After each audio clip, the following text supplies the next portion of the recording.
Bueno, buenas tardes. Muchas gracias por venir, muchas gracias por participar de este encuentro que organiza el Instituto de Derecho Procesal del Colegio de la Abogacía de La Plata y en el que vamos a charlar un rato, a conversar, como dice el título, sobre el anteproyecto de Código Procesal de Familias, Civil y Comercial para la provincia de Buenos Aires. Conversar con gente amiga, lo cual es todavía mejor. Y vamos a charlar sobre este proyecto muy trascendente en varios sentidos.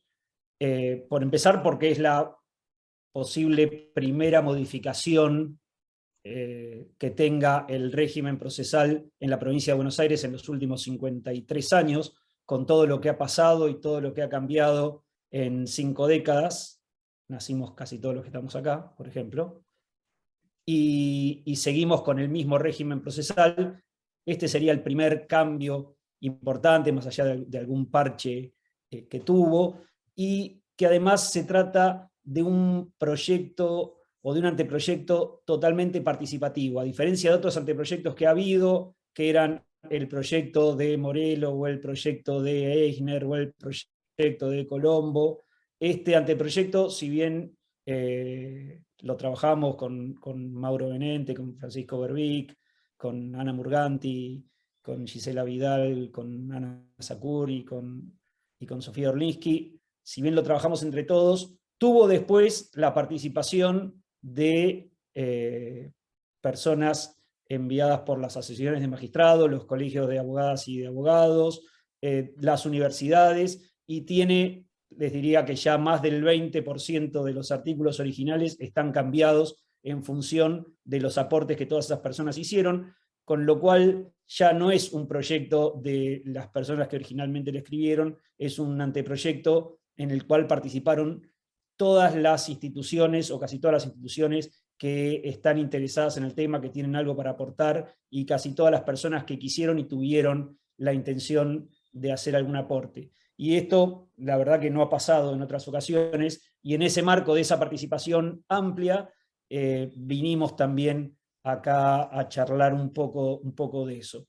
Y vamos a empezar escuchando a Mariana Drueta. Mariana es abogada, diplomada en Derecho Procesal y es secretaria del Juzgado Civil y Comercial 2 de Tres Arroyos, y nos va a hablar, si no entiendo mal, de la perspectiva de género en el anteproyecto. Así que, Mariana, te escuchamos atentamente. Bueno, muchas gracias. Buenas tardes a todos y a todas. Agradezco en primer término al Instituto del Derecho Procesal y al Colegio de Abogados por posibilitarme participar en este evento, compartir este espacio con estos expositores y expositoras que, como decía recién, tienen mucha más capacitación y trayectoria que yo en el tema, pero tengo entusiasmo e interés en este desafío que es reflexionar siempre en un tema tan relevante e interesante como es la perspectiva de derechos humanos en materia de género. Y en el caso puntual de lo que me tocó es sobre su recepción normativa en el anteproyecto de Código Procesal de Familia Civil y Comercial.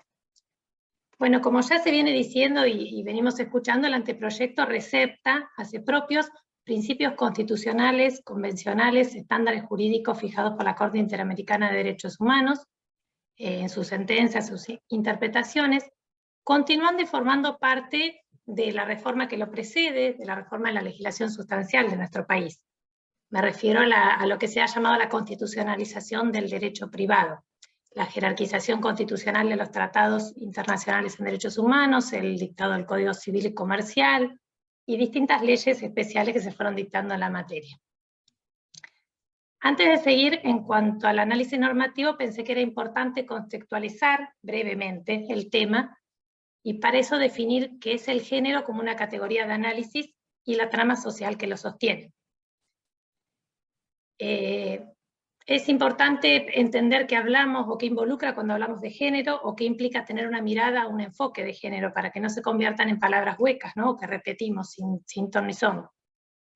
Aprender conceptualmente estos términos nos permite visualizar las problemáticas de desequilibrios de poder, de discriminación en los casos concretos que analicemos, y no solo tiene importancia en ese caso concreto, sino también entiendo que tiene importancia como vehículo de comunicación social, como agente expansivo de cambio.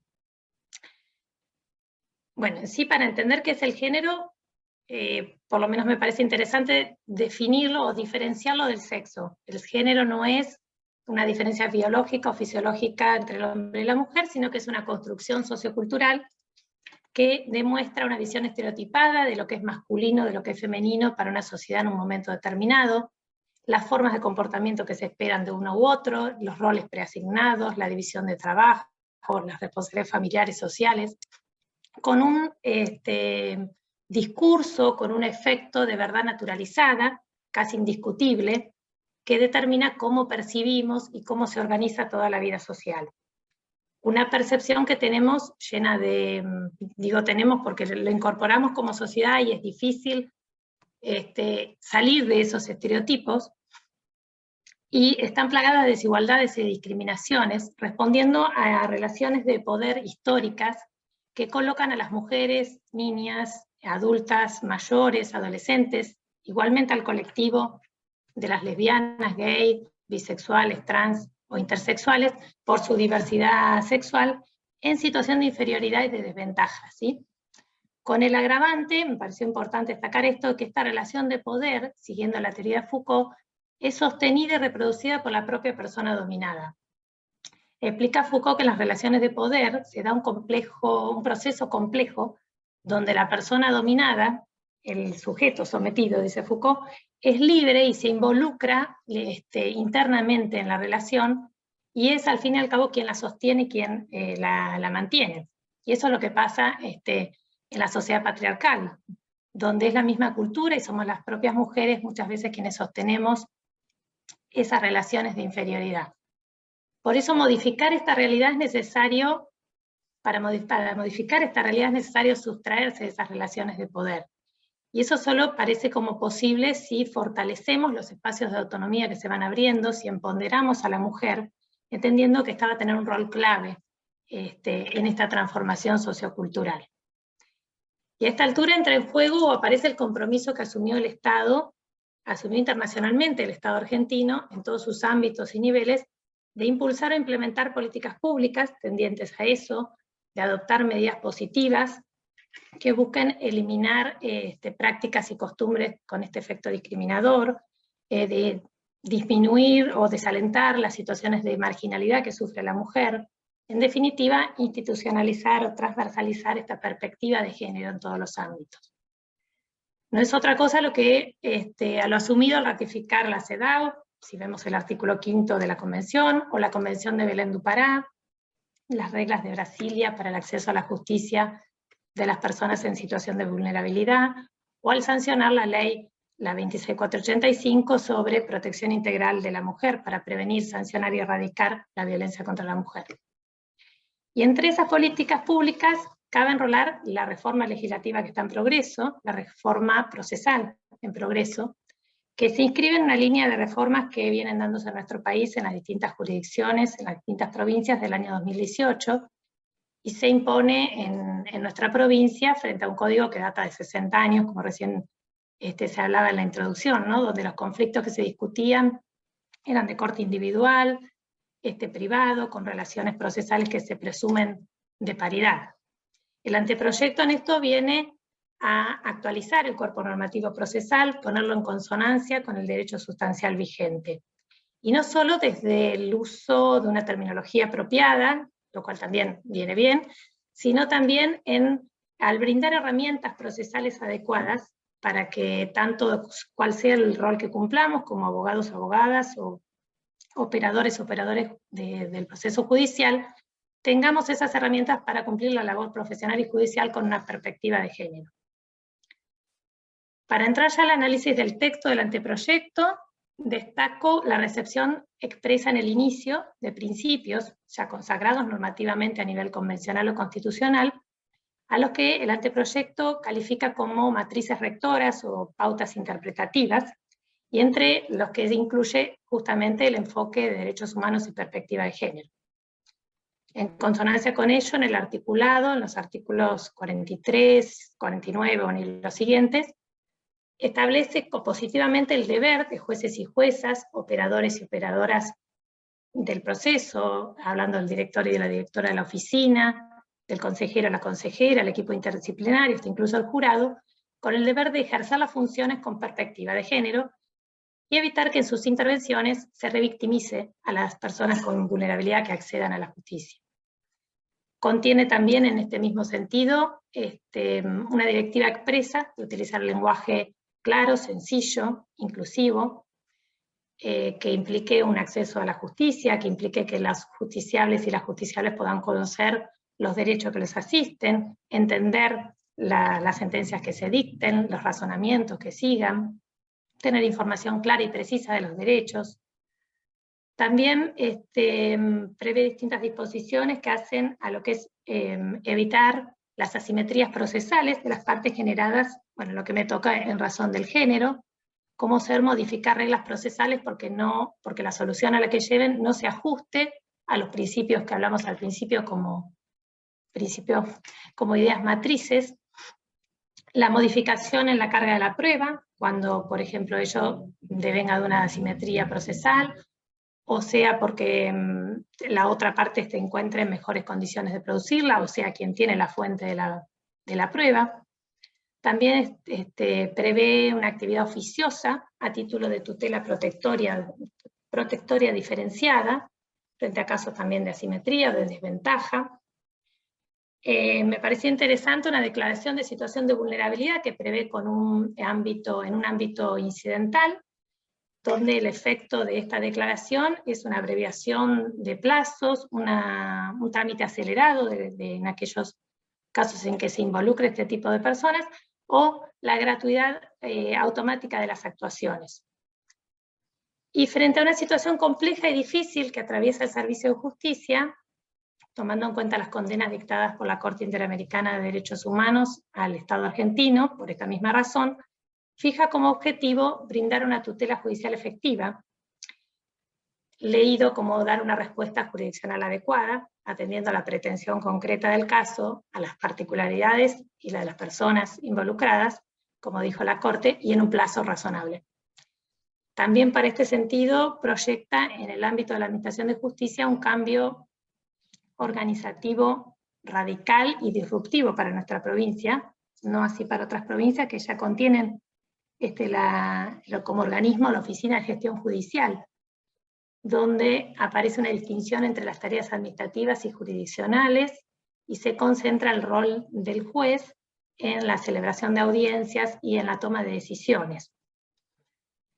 En lo que hace a la tramitación procesal, con este mismo sentido también de lograr la tutela judicial efectiva, la organiza a través de una oralidad casi plena, con una inmediatez reforzada, con una presencia esencial del juez en un proceso organizado por audiencias, y haciendo hincapié, que también me pareció relevante, en el deber de colaboración de las partes. En esto sigue el antecedente del plan de generalización de la oralidad de la justicia operativo en la provincia, y que ha dado muy buenos resultados. A modo de síntesis, y por no ir por ahí sobre temas que van a volver los otros expositores, y a lo que hace a la perspectiva de género, esos serían los puntos más relevantes a destacar. Pero no puede negarse que este cambio normativo propuesto es un progreso legislativo, que es una adecuación necesaria a la ley sustancial, que se impone y que es bienvenido. Pero no puede caerse en la ingenuidad o en la simpleza de pretender que el cambio normativo por sí mismo va a generar los cambios profundos que requiere la realidad que atravesamos como sociedad. Sería incurrir en lo que el otro día escuché decir al doctor Héctor Chayer, en el ilusionismo normativo.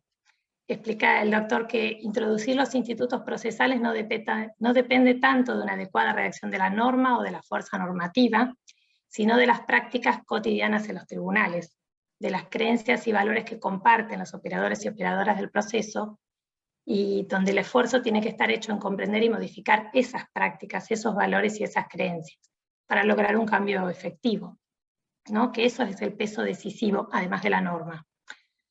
Así es que la adecuación de esta norma, bienvenida, y la inserción en su texto de la herramienta de perspectiva de género, igualmente bienvenida, requiere necesariamente ir acompañada de una transformación cultural profunda en lo que concierne al funcionamiento de la justicia, con un compromiso fuerte de la judicatura, con jueces y juezas que demuestren un rol activo, ser imparciales pero no neutrales, que actúen positivamente frente a las asimetrías procesales que se presentan en el proceso y que se advierten, con un respeto a las exigencias convencionales de acceso a la justicia, del debido proceso, y con especial atención a todos aquellos casos que ameriten o que se vean como merituarios de una tutela protectoria diferenciada.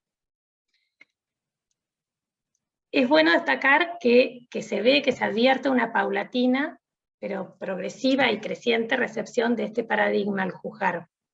Recientemente vi en la Oficina de la Mujer de la Corte Suprema de la Nación, el 25 de noviembre, hicieron la publicación de una recopilación de fallos, de sentencias e interlocutorias en las que se aplicó la perspectiva de género, donde se recopilaron y se reseñaron 110 casos de todas las distintas jurisdicciones del país, en litigios en los que no solo se trataba de temas de materias penales, sino también de asuntos civiles, comerciales, contenciosos administrativos, laborales, de familia, lo que permite reafirmar la idea de que esta herramienta de perspectiva de género no solo tiene importancia o cobra relevancia o aplicación en casos de femicidios o solo relaciones familiares, sino también en todos los otros ámbitos.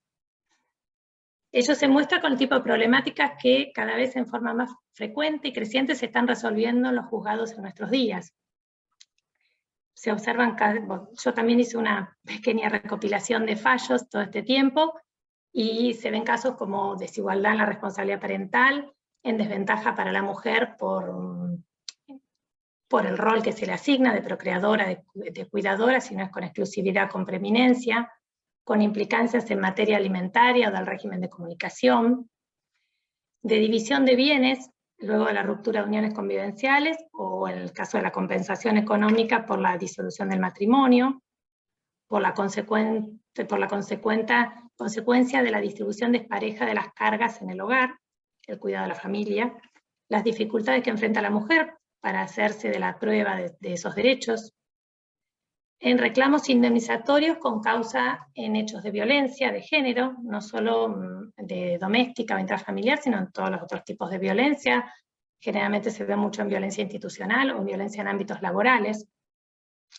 Todo esto marca que existe ese compromiso, esa actitud positiva y de cambio en muchos abogados y abogadas, y muchos jueces y juezas, que plantean o que analizan los casos, visibilizando estas situaciones de discriminación, o sea, actuando en definitiva con esta mirada de género.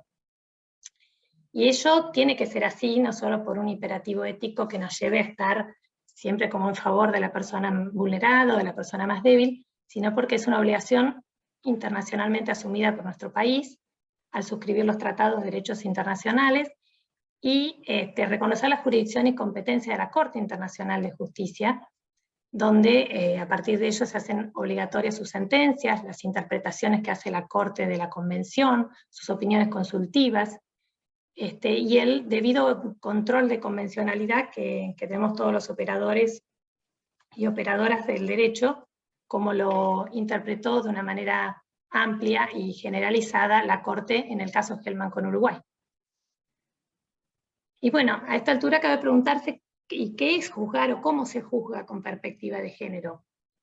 Una respuesta interesante para profundizar en este tema, porque es amplio, la brinda el protocolo para juzgar con perspectiva de género que elaboró la Corte de Justicia de México para el ámbito de la Administración de Justicia de ese país.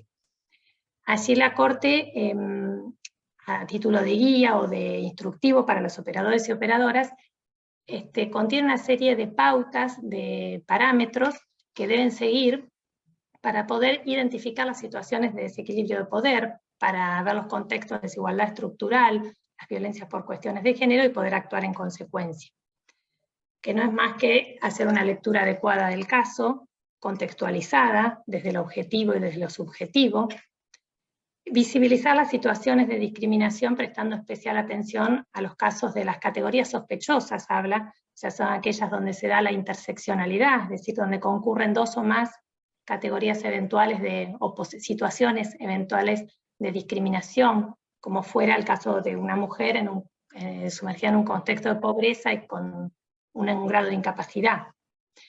En apreciar los hechos y valorar las pruebas, desprendiéndonos de todo tipo de estereotipos de género, o sea que la idea preconcebida sobre el género no nos haga dar mayor relevancia a un hecho que a otro, o interpretar las pruebas de modo distinto, darle más relevancia a una que a otra.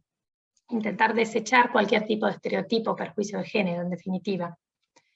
Adaptar los institutos probatorios para facilitar esa prueba dificultosa, por ejemplo, haciendo recaer la carga probatoria en la parte que cuenta con mayores posibilidades de producirla. Ser creativos o creativas al adoptar medidas alternativas o complementarias frente a situaciones especiales de vulnerabilidad. Y por el lado del derecho también contempla el tema del análisis de la normativa aplicable, que sea neutral y que no genere un impacto diferenciado en ciertos grupos de personas, y en ese caso optar por la interpretación que elimine el trato desigual o la situación de inequidad que pueda producirse. Aplicar los estándares jurídicos de derechos humanos pertinentes, los antecedentes que se adecúen a la solución del caso. Usar un lenguaje claro, sencillo, accesible para toda la sociedad, con la idea de que el mayor número de personas posible entienda la sentencia, las argumentaciones, los razonamientos que la fundamentan, que la justifican, todo lo cual aparte aporta transparencia a la decisión que se adopte. A la vez habla de un lenguaje incluyente, no invisibilizador, no sexista, discriminador o revictimizante, con la exigencia de pensar y elegir conscientemente las palabras que se usen, las palabras adecuadas de acuerdo al contexto y a lo que querramos expresar, ¿sí? Exigiendo de todas los operadores y operadoras, abogados y abogadas, jueces y juezas, y todos los que proyectamos también resoluciones, un esfuerzo comunicativo diferente. Estas son las pautas que brinda el protocolo, que no son otras que las asumidas o contempladas por las jueces y jueces que vimos que fueron dictando fallos con perspectiva de género en nuestro país, y que asumen este compromiso. Igualmente importante me resulta la divulgación de esas decisiones, tal como lo hizo en la reseña la Oficina de la Mujer, por dar un ejemplo, porque hay muchas revistas, instituciones, organismos que hacen esta divulgación. Perdón, Mariana, no te Sí, quiero interrumpir. No te quiero ya estamos con interrumpir, porque tiempo. estamos muy ¿Listo? No, pasadísimos. ya termino, iba a decir otras cosas, pero lo resumo en lo siguiente. Perfecto, perdona, no me di cuenta, Pablo. Bueno, a modo de conclusión, en realidad, me gusta pensar que este desafío de acabar con la marginalidad, la inequidad, la discriminación, la desigualdad, en definitiva, las bases de la sociedad patriarcal, avanza, progresa, va tomando adeptos a nivel sociedad, y que el anteproyecto forma parte de una política de equidad de género que también va abriéndose paso en los distintos poderes y estamentos de lo gubernamental. Compromiso que igualmente debemos asumir todos y todas en el ámbito de nuestra incumbencia, con un objetivo común, un norte, una utopía al fin, de construir una sociedad que sea más justa y equitativa. Perdón por el retraso, muchas gracias por la atención y por el tiempo. Muchas gracias a vos, Mariana, fue muy claro y muy linda la idea de la utopía y de que esto es una herramienta para trabajar, ¿no? Para empezar a trabajar. Los cambios, transformación. Claro, para empezar a trabajar. Nos va a hablar ahora Karen Calafatich. Karen es abogada, es maestranda en Derecho Procesal y en Género y Políticas Públicas, es docente de Derecho Procesal Civil y Comercial en la Universidad Nacional de La Plata. Me dijo que iba a ser crítica y me dijo que era la última invitación mía que aceptaba. Yo igual la voy a seguir invitando porque no le creo, pero vamos a ver. Karen. Me descontextualizaste el comentario, pero bueno. Bueno, quisiera arrancar hoy haciendo... Es que en el contexto era peor todavía. Dejémosla ahí. Hoy quisiera hablar un poco de las personas en situación de vulnerabilidad y cómo este enfoque nos puede llevar a repensar muchas normas dentro del código.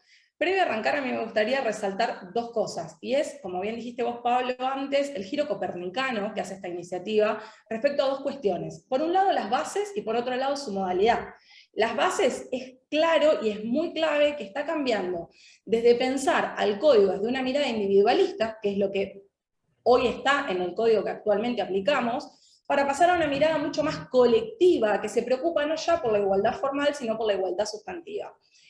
Y al tomar ese compromiso, pone la carga en deberes especiales y específicos sobre todos los funcionarios y funcionarias que participan en el proceso, sobre cómo deben actuar respecto a la igualdad o cuando hay desigualdad.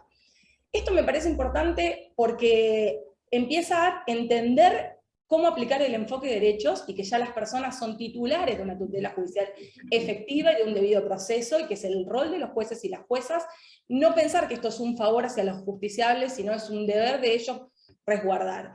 Y porque además puede parecer simbólico esto de poner en el eje a la igualdad, pero no es tan así, tiene implicancias concretas muy claras. Una cosa que quiero señalar es la mediación. La mediación es una ley que hace años que está, es una ley que fue reformada en 2 oportunidades y que no contiene en su texto vigente la palabra igualdad. Y creemos que esto podría no generar nada, y no es así. Yo siempre soy muy crítica respecto a la regulación que tiene la igualdad, porque es un instituto que importamos desde otras jurisdicciones, por ejemplo, Estados Unidos, y que importamos la regulación, pero no consideramos la discusión que plantea la doctrina norteamericana, que hace años que viene preocupándose por la desigualdad, la mediación, y cómo esos distintos elementos de poder que se distribuyen de manera desigual entre las dos personas, termina generando que pueda haber una imposición de la decisión o de la solución, o una obstaculización a la posibilidad de acuerdo. Y hablo de profesores de escuelas de primer nivel, desde Owen Fis hasta profesores de la Universidad de Connecticut, digo, gente de renombre que trabaja esto hace décadas, y que en función de eso plantean estrategias o modalidades para repensar a la mediación. El hecho de que no nos preocupemos de la igualdad, que no esté regulada en la ley, lleva también a ¿qué? A desinterpretar la imparcialidad y la neutralidad. Entonces, cuando empezamos a ver qué implicancia tiene la igualdad dentro de la mediación, vemos que la doctrina extranjera ya empieza a hablar de, bueno, cuando hay desigualdad, apliquemos un esquema evaluativo, activo, propositivo del rol de los mediadores y las mediadoras, y cuando haya igualdad, planteemos uno más facilitativo y pasivo. Lo cual quiere decir, pensemos quién es el que tiene que generar y evaluar las opciones de solución. Entonces ya pasamos de un sujeto que que ni siquiera ve la desigualdad y tampoco toma acción. Y ahora la ley, esta propuesta de código, pone el eje dentro de la mediación de igualdad, pone en cabeza de los mediadores y las mediadoras actuar, y ya establece un estándar distinto. Entonces, que las bases del anteproyecto de código tengan como eje la cuestión de la igualdad y salgan de esta mirada individualista es un paso muy grande. Sumado al otro que no voy a hacer referencia porque ya lo mencionaste vos, Pato, que es el de la modalidad, porque realmente lo que estamos observando es que hay una modalidad participativa que sale también de la participación formal, porque en otras etapas de reforma hemos visto que dejábamos comentarios en redes sociales, en páginas web, etc. Pero esto es muy distinto, y esto es revolucionario. Tenemos encuentros cada 15 días, en los encuentros hay funcionarios, planteamos cosas, discutimos y llegamos a acuerdos sobre cómo vamos a reescribir los textos. Hay una participación abierta y plural, entonces creo que esto es disruptivo y marca un antes y un después en cómo vamos a hacer las normas si queremos que realmente sean participativas. Entonces, respecto a esto de el cambio de foco, poniendo el eje la igualdad y al contenido que plantea el código, yo quiero plantear un poco esta sistematización que hice respecto a el código regula, por un lado, la igualdad y por otro lado, la cuestión de las personas en situación de vulnerabilidad. Ahí yo creo que hay que hacer una cuestión clara. El código en la versión actual, porque se modificó, plantea en el artículo 95 esta idea de la tutela procesal diferenciada o reforzada, que es algo que la escuela platense hace muchos años que viene trabajando, desde Morelo, Berizonce y otros profesores. Y acá creo que la línea clara es plantear que no es lo mismo una situación de desigualdad que estar en una situación de vulnerabilidad. Estar en una situación de desigualdad siempre es en relación a otro. Y una situación de vulnerabilidad principalmente habla de factores que atraviesan a una persona y que condicionan sus posibilidades de llevar adelante un proyecto de vida autónomo y digno dentro de la sociedad. La edad, el género, la orientación sexual, la raza, la discapacidad, la etnia, la situación socioeconómica a nivel educativo, sin perjuicio de que pueda haber otros elementos relacionales. Pero a lo que voy con esto es, las personas en situación de desigualdad no necesariamente están inmersas en una situación de vulnerabilidad, pero a la inversa, las personas que están inmersas en una situación de vulnerabilidad también están inmersas en una situación de desigualdad. Eso es claro. Estas situaciones de desigualdad pueden darse, por ejemplo, por estos mismos factores de poder que se distribuyen mal. Ejemplo, el acceso desigual a la información para llevar adelante el litigio. Creo que entender esta sistematización es clave para también entender la estructura legal que plantea el código y en consecuencia las facultades y las obligaciones que tienen los jueces y las juezas al tener litigios donde haya personas en desigualdad o personas en situación de vulnerabilidad. Ambos fenómenos requieren estrategias distintas y sin perjuicio de que ambos deben ser analizados de manera situada dentro de los márgenes del conflicto que se le presenta para decidir al juez o a la jueza. Lo que vemos es que el código va en esta línea, en dos estrategias distintas. Entonces, para abordar la desigualdad, hace una regulación general, que la podemos encontrar en el artículo 43, 45, 489, y es claro acá, la actitud de los jueces y las juezas para aplicarlo debe ser oficiosa. Y lo mismo se proyecta sobre los demás operarios, los directores y directoras de la escuela, de la oficina judicial, los secretarios, secretarias, etc. Ahora, en lo que refiere a las personas en situación de vulnerabilidad, uno puede encontrar que hay dos niveles regulatorios. Por un lado, la cuestión de normas generales, que estaría el artículo 95, el artículo 46, y por otro lado, normas específicas que están dispersas a lo largo del código. ¿Y cuál es la actitud del juez? Es que esto tiene que ser a pedido de parte. Debe iniciarse un incidente, deben acreditarse ciertas cuestiones, el juez debe decidir. Una vez que el juez decidió, es obligatorio que aplique todo lo demás. Yo quisiera señalar que estas dos formas de regular la desigualdad y las personas en situación de vulnerabilidad son complementarias. No es que si aplicamos una no aplicamos las otras. Entonces es importante comprender que los jueces tienen que concretizar una tutela procesal diferenciada que ya no es oficiosa, sino previo requerimiento de parte, cuando la persona viene y pide el incidente del artículo 95. Ese artículo, una vez que está generado el incidente, va a plantear un piso mínimo, que ya no es facultativo del juez, sino es obligatorio porque está en el código normas específicas. Ahora, la relación que hay entre ambas modalidades es, si se presenta un conflicto en el que una persona está en una situación de asimetría, la judicatura de oficio va a aplicar unos mecanismos de ajuste de procedimiento. ¿Están contenidos en el código estos mecanismos de ajuste de procedimiento? No, no están contenidos. O sea, es que el juez considera en función de la asimetría cuál sería la forma más adecuada de ajustar el procedimiento, de ajustar las normas procesales.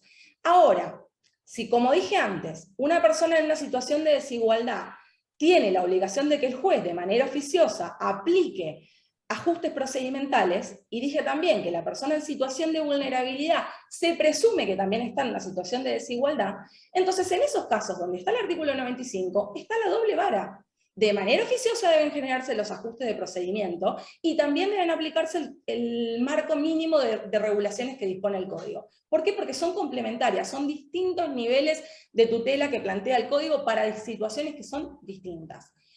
Acá viene mi crítica, y mi crítica es que yo creo que debería dársele más protagonismo a estas cuestiones dentro del código, que por una cuestión de técnica legislativa debería haber un apartado general y no normas dispersas dentro del código. Eso permitiría entender mucho más hacia dónde quiere ir el código, porque esta sistematización que estoy planteando surge de un análisis que hice del código, pero no está tan claro para el que hace la primera lectura, y si hubiera un apartado general en el código, no habría esta dispersión de normas no generaría esto de atentar un poco contra el buen entendimiento del entendimiento.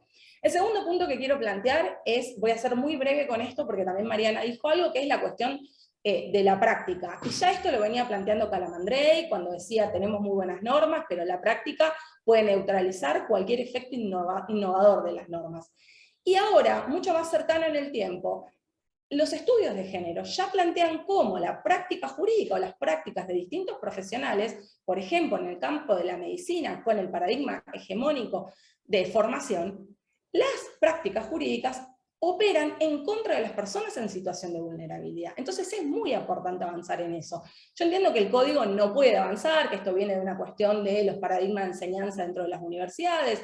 En el nuestro, en lo que hace al campo del derecho, hay un paradigma de enseñanza hegemónico orientado más en el mercado que en las personas, pero creo que es un gran acierto crear esta comisión de prácticas que va a regular las prácticas. Mi preocupación respecto a esto es que lo que debería haber es un piso mínimo dentro del código que al mismo tiempo encorsete un poco qué es lo que va a hacer la comisión de prácticas. Y voy a dar un ejemplo muy claro sobre juicio por jurado y género. Creo que en el campo de juicio por jurados es muy importante que entendamos que quienes van a decidir, las personas legas que van a integrar el jurado, son personas que van a asumir una función muy similar a los de los jueces, que es decidir el caso. Entonces, si los jueces y las juezas están obligados a formarse en género, por ejemplo, a través de la ley Micaela, los miembros del jurado también deben formarse en género. Y son dos cosas distintas. Una cosa es que tengan que formarse en género, y otra cosa es que las instrucciones que otorgan jueces y juezas técnicos a los jurados previo a la deliberación tengan que ser estructuradas con perspectiva de género. Y creo que acá hay mucho para hacer, porque se podría establecer en el código. Yo lo que planteo es pensar un qué y un cómo. Si el código establece qué, la comisión de prácticas va a regular el cómo vamos a hacer eso. Entonces hay ciertas cuestiones, por ejemplo en este caso, que las instrucciones avancen en explicar las dinámicas de género, las dinámicas de grupo, las dinámicas de clase, junto con las reglas deliberativas. ¿Cómo lo va a hacer? Lo va a determinar la comisión de normas prácticas, pero por lo menos que el código ya diga que hay que avanzar con esto. Porque los estudios norteamericanos ya vienen planteando que las dinámicas de género, de grupo y de clase afectan la deliberación. Y si queremos que la participación en el jurado y en la deliberación no sea formal, sino sustantiva, hay que avanzar en esto. Recientemente en el Congreso Internacional de Juicio por Jurado se mostraron los números del estudio empírico de Neuquén, y lo que se terminó mostrando es que a mayor nivel educativo, mayor participación en la deliberación. A menor nivel educativo de quienes integran el jurado, menor nivel de participación. Entonces esto es importante, y hacia acá tiene que avanzar también la regulación respecto a qué va a ser la comisión de normas prácticas. Ya que estoy dentro del juicio por jurados, otra cuestión que quisiera plantear desde el enfoque de personas en situación de vulnerabilidad y los grupos minoritarios es: no podemos seguir regulando de manera binaria. La composición del juicio por jurado está pensada desde una perspectiva de hombres y mujeres, y tenemos que cambiar esa lógica. Junto con ello también, una cosa que podría hacer el código es establecer cuál va a ser la pauta para determinar la identidad de género de esa persona. Por ejemplo, ¿debería primar el DNI? ¿Debería primar la identidad autopercibida? Yo planteo que debe ser la identidad autopercibida, pero hay normas que plantean el DNI. Después, si definimos legislativamente que va a ser la identidad autopercibida, ¿cómo lo hacemos? Lo resolverá la Comisión de Normas Prácticas. Sentado esto, quiero hacer muy breves comentarios porque no me da el tiempo, así que voy a ser muy corta y muy breve.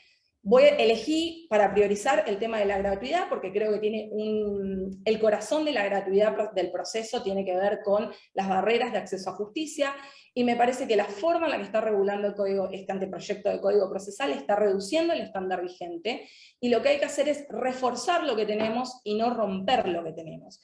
Y acá hay tres ejes en los que quiero hablar. Uno es la cuestión de la gratuidad individual, otra es la cuestión de la gratuidad en términos colectivos, y otra es la gratuidad acotada al consumidor actor. Respecto a la gratuidad individual, seguimos acotando la gratuidad a lo que es la tasa de justicia. No, ya hay fallos de corte, ya está la ley 24240, tenemos que dar una gratuidad amplia. No podemos seguir enroscándonos en la discusión de si es solo la tasa de justicia o es los costos y costas del proceso, porque esto es volver 2 décadas atrás. La ley 24240 ya tiene normas procesales mínimas, las Cortes ya las definió, avancemos en ese sentido. Y si hay una desinterpretación generada por la ley provincial 13133, bueno, veamos cómo resolvemos ese desastre que hizo la 13133, pero no sigamos enroscados en esto, porque la gratuidad es un verdadero obstáculo de acceso a justicia que puede incentivar o desincentivar el litigio. Y acá ya Naciones Unidas habla, en lo que hace a su Comisión de Defensa del Consumidor, la importancia de estos mecanismos. ¿Por qué? Porque las empresas no internalizan los costos, y la gente no va a reclamar una heladera a la justicia porque quiere, va porque no hay mecanismos previos de resolución de conflictos dentro de las empresas. No hay ni siquiera un servicio de atención al cliente efectivo que pueda regular esto. Y otras jurisprudencias de otros países, por ejemplo Brasil, ya sancionan gravemente a las compañías cuando viene un caso que nunca debería haber llegado a la justicia. Si encima le ponemos un obstáculo a la gente para que pueda llegar, esto empeora, en términos de incentivos y desincentivos a las empresas. El otro punto que quiero decir respecto a colectivos es lo mismo, no podemos pedir que la clase entera tenga que ser del tipo de personas en situación de vulnerabilidad y pedirle la declaración del artículo 95, porque eso es una discusión que no podemos avanzar. O sea, ¿cómo vamos a pretender cuando las clases son determinadas con parámetros claros, pero sin entrar en profundidad a analizarla, cómo vamos a definir si todos están homogéneamente en una situación de vulnerabilidad y generar un incidente? Lo único que vamos a hacer es frenar la gestión de ese conflicto. Después, limitar la gratuidad porque las empresas son pequeñas, eso no tiene sentido, porque es romper un estándar que tampoco tiene lógica en términos de incentivo y desincentivo. Entonces, la pequeña va a tener un tipo de gratuidad y la otra no, el alcance, si se va a hacer cargo de las costas o no. Esto aparte subvierte la lógica, porque la lógica es vos tenés la gratuidad y el demandado puede generar el incidente de solvencia. Pero ahora ya somos nosotros los que de manera activa decimos solo la tasa y no los costos y costas del proceso. Y lo último es una propuesta que entiendo que es innovadora, justo acá está Agustín y su cámara es quien viene trabajando en esta línea, y es que seguimos reduciendo el entendimiento de la gratuidad en términos subjetivos a los demandados. Y no comprendemos que el 70-60% de la litigiosidad son cobros de deudas y personas que son demandadas, que no tienen ni para pagar un abogado, no tienen para pagar la deuda, mucho menos un abogado, y encima le terminamos cargando las costas y costos del proceso, cuando sabemos que esos casos son ficcionales. Sabemos que se está capitalizando intereses, que se está engrosando la deuda, que la gente firma pagaré de consumos en blanco, etc. Entonces acá también deberíamos avanzar en ampliar la gratuidad también a los consumidores que son demandados, como una estrategia para que también se presenten y se defiendan, y que sea, si no se defienden, que sean al menos aplicables de oficio por los jueces y las juezas. Con esto quiero cortar para no extenderme más. Muchísimas gracias, Karen, fue muy clara, me gustó la crítica. No me gusta ser el moderador, porque no puedo contestar, pero me gustó la crítica. Y ahora, muchísimas gracias de nuevo, nos va a hablar Francisco Berbic. Francisco es abogado, es profesor adjunto de Derecho Procesal Civil y Comercial en la Universidad de La Plata, es profesor en la maestría de Derecho Procesal, es autor de cantidad de artículos y de libros sobre procesos colectivos. Dice que hace 20 años hoy que se recibió y que parece que fue ayer, y yo te digo que no parece. Yo me lo acuerdo porque era un inquieto ayudante de Derecho Procesal, él, y si nos ves en las fotos no parece que fue ayer, parece que fue hace 20 años. Pero bueno, fueron muy bien aprovechados en su caso los 20 años, así que ahora lo vamos a escuchar. Pancho. Bueno, buenas tardes a todos y a todas. Gracias, Pablo, por la presentación y por la invitación. También gracias al colegio. Les voy a contar un poco cómo está la cuestión de los procesos colectivos dentro del anteproyecto. Como primera medida, el tiempo es muy breve, así que voy a hacer un repaso muy abuelo de pájaro, pero lo primero que es importante destacar es que lo que regula el anteproyecto es una de las formas, de las tantas formas que hay de enfrentar el fenómeno de la conflictividad colectiva, como son los procesos colectivos representativos. Esto es, procesos que invierten la premisa de nuestro derecho constitucional, de nuestro derecho convencional al debido proceso, y que permiten que ciertas personas, ciertos organismos públicos y ciertas entidades intermedias puedan representar a grandes grupos de personas sin pedirles permiso, sin su autorización expresa, y en muchos casos, cuando se trata de pretensiones de objeto indivisible, incluso contra la propia voluntad de parte de esas personas.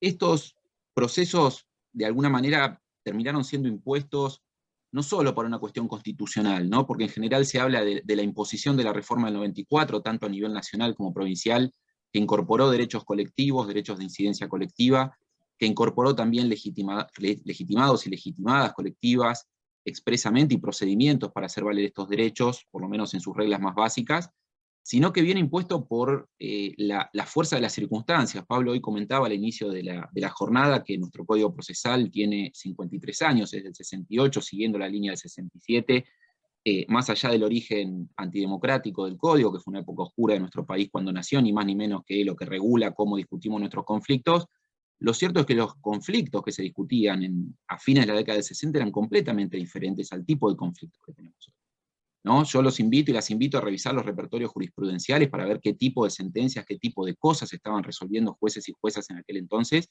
No tienen absolutamente nada que ver con el tipo de conflictos que están resolviendo hoy jueces y juezas. Conflictos que se dan principalmente por la forma de hacer comercio, por la forma en que el Estado está actuando y está interviniendo cada vez más en la economía, cada vez más en distintas esferas a través de reglamentación de políticas públicas, y que exigen otro tipo de tratamiento, y fundamentalmente porque, y esto es algo que escribió Pablo hace muchos años, pero siempre me quedó grabado, la cuestión cualitativa termina generando problemas, la cuestión cuantitativa termina generando problemas cualitativos. No es solo que tenemos un montón de gente, sino que al ser tanta gente, ese conflicto no puede ser tratado de manera igualitaria por parte del sistema. Al ser tanta gente, muchas de esas personas se quedan afuera, no logran acceder al sistema de administración de justicia por barreras económicas, pero también por barreras sociales y barreras culturales. Al haber tantas personas involucradas, ya el proceso no le interesa solamente resolver el conflicto, sino que también le interesa disuadir la conducta o la omisión inconstitucional que está afectando, que está poniendo en riesgo los derechos de ese grupo de personas.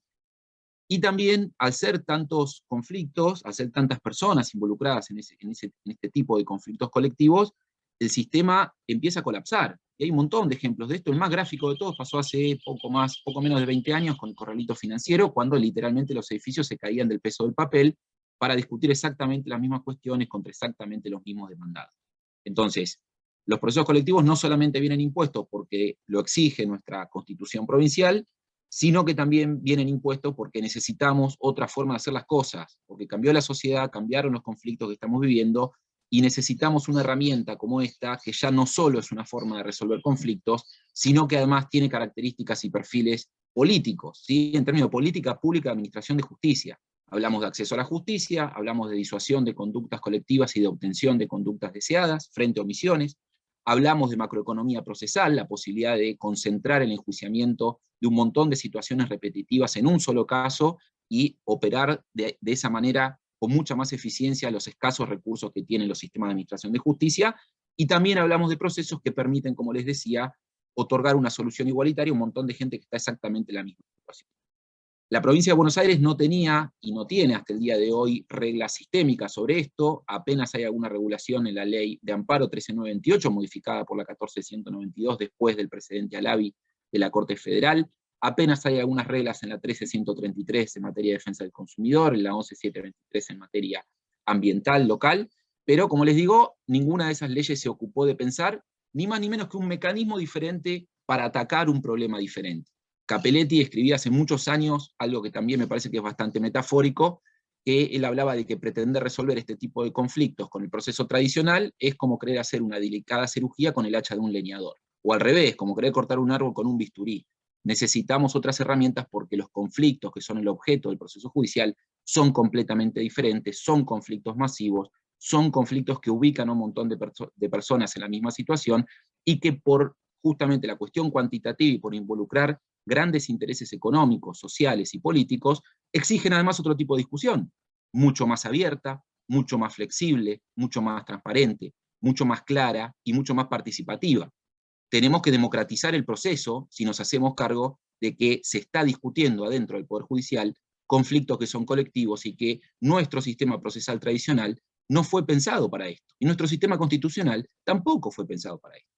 Los conflictos colectivos históricamente se resolvieron en las arenas con representación política mayoritaria. Bueno, ahora los está resolviendo el Poder Judicial. ¿Lo puede hacer el Poder Judicial? No hay duda, la Corte Federal lo ha dejado en claro, la Suprema Corte de la Provincia lo ha dejado en claro. Si hay causa o controversia colectiva, el Poder Judicial puede intervenir. Bueno, pero necesitamos democratizar ese espacio de discusión y de resolución del conflicto, porque, vuelvo a la carga, no solamente se está resolviendo el conflicto, sino que las implicancias que tienen las decisiones tomadas en este tipo de casos son enormes en términos, repito, económicos, sociales y políticos. Para esto el anteproyecto tomó distintas fuentes: el Código Modelo de Procesos Colectivos para Iberoamérica, la Regla 23 de Acciones de Clase Federal Estadounidense, la Ley de Acción Civil Pública y el Código de Defensa del Consumidor de Brasil. Hay mucho trabajo y en este momento hay prácticamente una docena de proyectos dando vuelta en el interior del país y a nivel nacional, que muestran, una docena de proyectos iniciados en los últimos 3 años nada más, que muestran que esto tampoco es algo caído del cielo, no es algo que se le ocurrió al Ministerio de Justicia, sino que es algo que viene siendo otra vez impuesto por la fuerza de la realidad. Creo que una de las cuestiones más importantes y más interesantes que tiene la regulación de procesos colectivos dentro del anteproyecto, que apenas voy a llegar a darles un índice de los temas que están tratados, pero me parece que es importante destacar justamente el contexto general en que están metidas, ¿sí? El contexto general en que están metidas. Porque no es lo mismo pensar reglas colectivas para que vayan a trabajar con un proceso de hace 50 años, rígido, estricto, violentamente escrito, prácticamente secreto, sin inmediación, que pensar estas normas y su operatividad en un contexto de plena oralidad, con inmediación reforzada, como decían hace un momento, con flexibilidad de formas y de preclusiones, con nuevas tecnologías aplicadas, con exigencia de aplicar un lenguaje claro y accesible, con perspectiva de derechos humanos, con perspectiva de género. Las reglas procesales colectivas hasta el momento, que las últimas reformas que se han dado, han llevado a establecer un mecanismo de debate que necesita y se nutre de un sistema procesal que sigue siendo viejo y que un poco opera como un ancla para que el sistema de tutela colectiva pueda avanzar. La enorme ventaja, creo yo, que tiene, porque no hay grandes novedades en materia procesal colectiva, como les digo, son temas que se vienen discutiendo hace ya muchos años, y hay muchos lugares y fuentes de derecho donde mirar, y donde tenemos experiencia comprobada con este tipo de cosas, pero sí creo que tiene una ventaja comparativa enorme, que es venir a jugar en una cancha muy diferente de la que proponen los sistemas procesales tradicionales, que fueron pensados para resolver conflictos individuales, conflictos chiquitos, conflictos principalmente privados, cuyo resultado quedaba ahí entre las partes y a pocas personas más le importaba lo que se resolviera ahí adentro. Hoy si hablamos de constitucionalidad de la ley de interrupción voluntaria del embarazo, si hablamos de blanqueo de capitales, si hablamos de la nulidad del acuerdo con el FMI, si hablamos de las deducciones sobre el ingreso federal de emergencia, si hablamos de un montón de causas, estamos hablando de causas que claramente tienen una trascendencia social, económica y política, una vez más, que exceden un espacio de discusión tan chiquitito, tan secreto y tan alejado de la sociedad como es el que propone el proceso actual. La sistemática de la regulación dentro del anteproyecto, esto también tiene cierta novedad, no van a encontrar un capítulo al final del anteproyecto, van a encontrar normas desarrolladas a lo largo de todo el código, porque el anteproyecto se hace cargo de que la dimensión colectiva de los conflictos que les estoy comentando es algo cada vez más natural, cada vez más normal y ya no algo extraordinario, y por tanto se regula demanda colectiva, intervención de terceros en procesos colectivos, y así. Dentro de las cuestiones más importantes, a modo de punteo nomás, porque no vamos a tener tiempo, y muy probablemente quienes estén acá están para escuchar el panel que sigue a nosotros con semejantes expositores, pero el proyecto regula legitimación por encima de la legitimación prevista en nuestra Constitución y en la Constitución Federal, abriendo todavía más las puertas de la jurisdicción, y regula junto a eso la representatividad adecuada, que sabemos que es la piedra fundamental de este tipo de mecanismo de tutela representativa.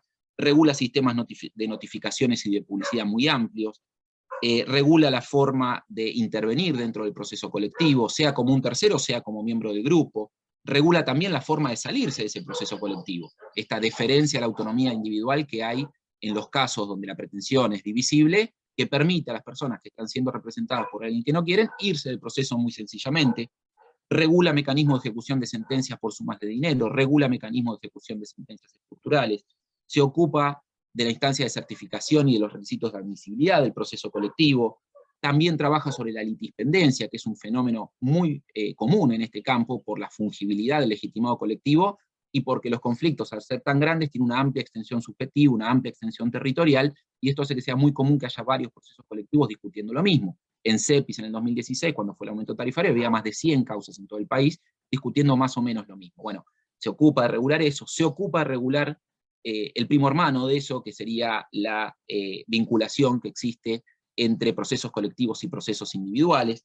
Se ocupa también de regular los acuerdos transaccionales, los mecanismos de desistimiento, y además propone que ciertos procesos colectivos de trascendencia institucional y aquellos que tienen más de 25.000 chus en juego puedan ser adjudicados por jurados.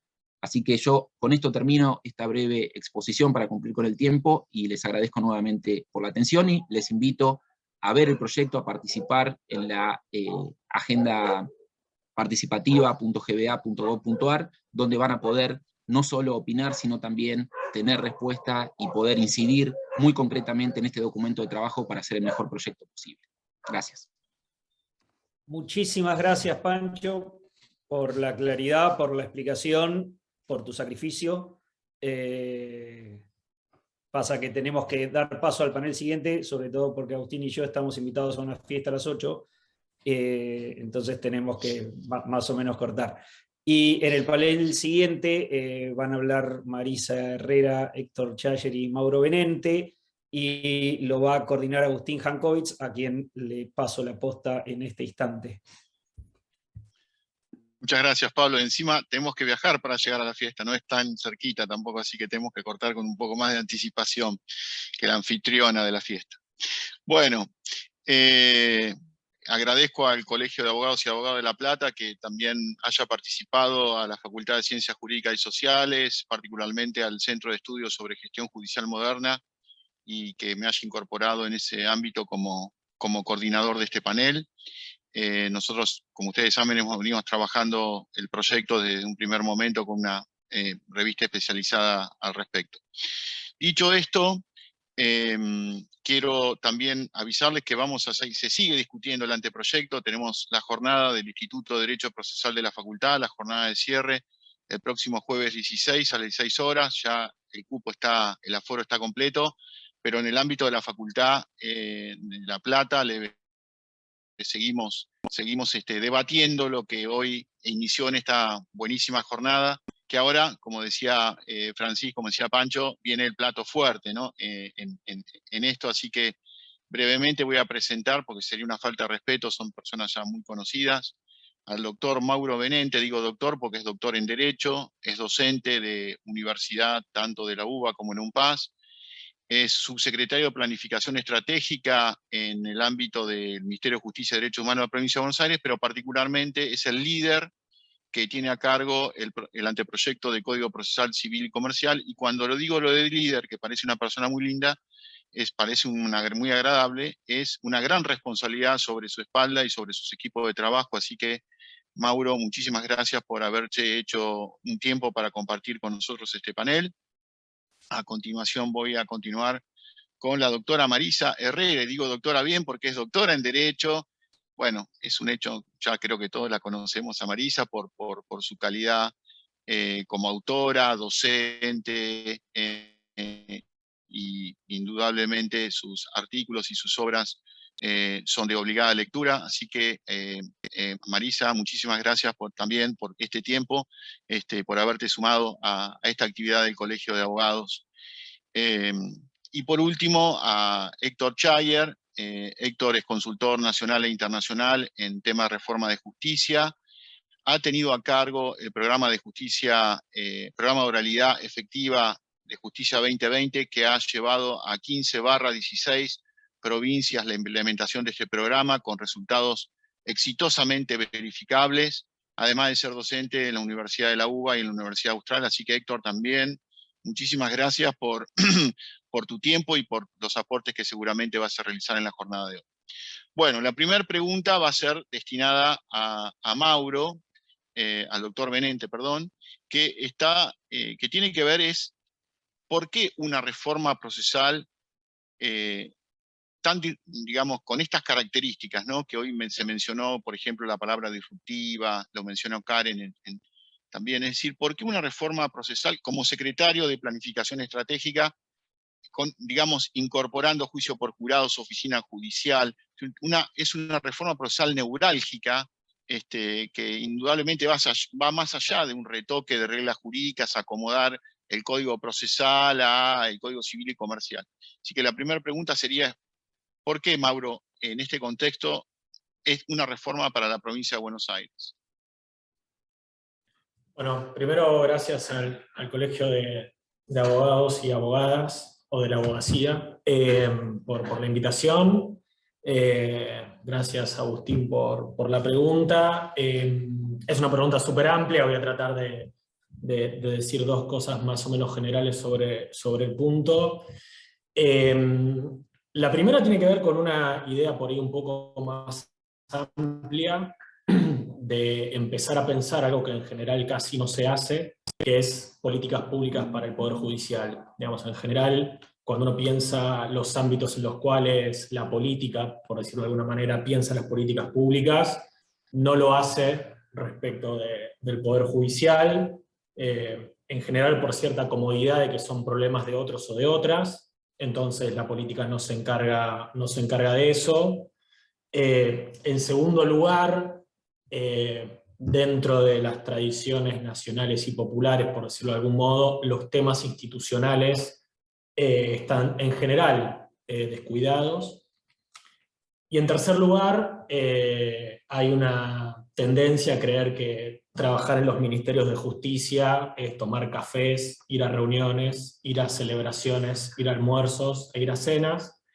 Entonces, un poco la idea de pensar este tipo de transformación en el proceso civil y comercial de la provincia de Buenos Aires es cambiar eso, digamos, pensar que desde la política se pueden pensar transformaciones, no solamente al interior del Ejecutivo, sino al interior de otro poder, en este caso del Poder Judicial, y que eso tiene que ser pensado en clave de una política pública más, para un ámbito distinto, que en este caso es el Poder Judicial.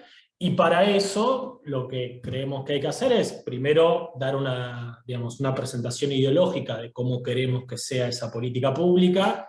De alguna manera lo que hicimos con Pablo, con Pancho, con Ana Murganti, con Gisela Vidal, con Sofía Orlinsky y con Ana Sacur, es presentar un borrador de trabajo donde exponemos algunos lineamientos conceptuales de cómo queremos que sea esa política pública para tramitar los conflictos que se judicializan en la provincia de Buenos Aires. Y en ese sentido, también nos parecía que no lo podíamos hacer de manera clausurada al interior del ministerio, sino que lo que teníamos que hacer era hacerlo de manera participativa. Y por eso, como decía Karen al inicio, y bueno, vos también, Agustín, sos parte de ese proceso de participación, armamos 12 comisiones de trabajo. Yo ya no perdí un poco la cuenta, pero creo que vamos por 80 y pico de reuniones de comisión. Mañana vamos a estar publicando una actualización del anteproyecto de código con 180 modificaciones respecto de la versión original. Con lo cual, digamos, una primera respuesta de por qué pensar una reforma procesal es para hacernos cargo de pensar políticas públicas al interior del Poder Judicial y también dar ciertas disputas de qué significa pensar políticamente el Poder Judicial, que no es solamente estar en la rosca es necesaria, pero no puede ser que los funcionarios que circunstancialmente ocupamos lugares en el Poder Ejecutivo estemos todo el día tomando café, comiendo asado o cenando algo rico. Eso lo hacemos, pero no hacemos solamente eso. Entonces, primero tiene que ver con eso, con un posicionamiento de qué significa en un gobierno nacional y popular, por decirlo de una manera amplia, llevar adelante una política pública, en este caso para el Poder Judicial. Y en segundo lugar, ¿por qué pensar una reforma procesal? Bueno, porque, y acá hay distintas líneas conceptuales para decirlo, no propias del proceso, pero sí propias de la filosofía política, que es el ámbito que a mí me interesa un poco más, que tiene que ver con que las prácticas condicionan los relatos, o que las prácticas condicionan aquello que circunstancialmente llamamos verdades. Entonces, un poco lo que nos parecía es que si lo que hace un proceso judicial es construir un relato sobre aquello que eventualmente pudo haber sucedido, o sobre el modo en el cual ese conflicto tiene que ser resuelto, esa composición del relato tenía que estar sujeto a ciertos principios. La composición de ese relato, que después se traslada a una sentencia, no puede hacer caso omiso a la desigualdad que existe entre las partes. Entonces, por eso, a lo largo de todo el anteproyecto, lo que se corre es el velo como si las partes fueran iguales, y es un proyecto que pretende hacerse cargo de la desigualdad entre las partes, y dentro de ese hacerse cargo está la actuación procesal reforzada, pero ese es uno de los únicos dispositivos para eso. También nos parecía que en la composición de ese relato había que tener prácticas más uniformes a lo largo de los distintos juzgados, por eso la Oficina de Gestión Judicial, y por eso a lo largo de todo el anteproyecto, una serie de dispositivos para evitar que la tramitación de los conflictos en los distintos juzgados sea tan disímil. En eso se inscribe también la obligatoriedad del precedente y otros dispositivos más, que están enrolados en una idea de igual consideración y respeto. Digamos, si queremos que todas las personas sean tratadas con igualdad, los trámites que de alguna manera se realicen al interior del Poder Judicial no pueden hacer caso omiso a esa desigualdad, y tenemos que tener una serie de dispositivos que de alguna manera traten de modo más o menos similar los conflictos que son más o menos similares. Entonces, yo lo que diría, para no hacer abuso del tiempo, tiene que ver con eso. ¿Por qué pensar una reforma procesal? Primero por esto, por tratar de pensar las políticas judiciales de otra manera, por pensar que hay que hacer políticas públicas con una particularidad que es respecto de otro poder, pero nos parece que la política tiene que hacerse cargo de eso. También con una disputa al interior de la política, que la política judicial no es tomar café solamente. Y después, ¿por qué empezar con un código procesal? Porque nos parece esto, que el trámite de los conflictos hace a cómo se compone ese relato final en la sentencia, y en ese marco hay una cuestión que para nosotros es neurálgica, que es que esa composición del relato final que se plasma en una sentencia tiene que estar guiado por un principio, que es el principio de igualdad, y para eso hay una serie de dispositivos institucionales que tratan de uniformar prácticas en vistas de que todos sean tratados con cierta igualdad, y después hay ciertas disposiciones al interior del código que tratan de morigerar la posible desigualdad que exista entre las partes.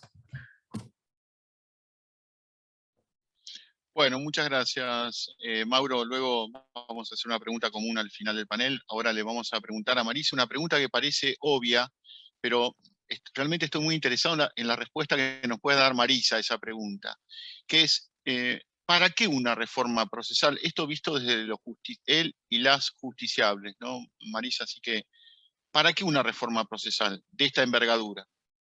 Bueno, hola, ¿cómo están? Primero quiero saludarlos.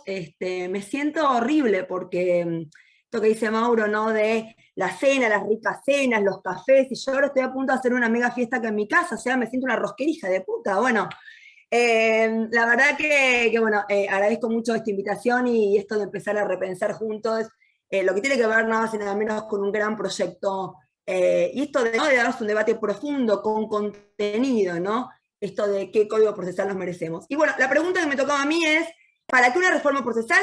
O básicamente, ¿para qué esta reforma procesal? ¿No? Que no es lo mismo para qué una reforma procesal que para qué esta reforma procesal, con los ribetes que tiene, como bien se fue diciendo en el panel. Y un poco también Mauro lo venía a fundamentar, desde un lugar de líder, desde un lugar también de construcción, ¿no?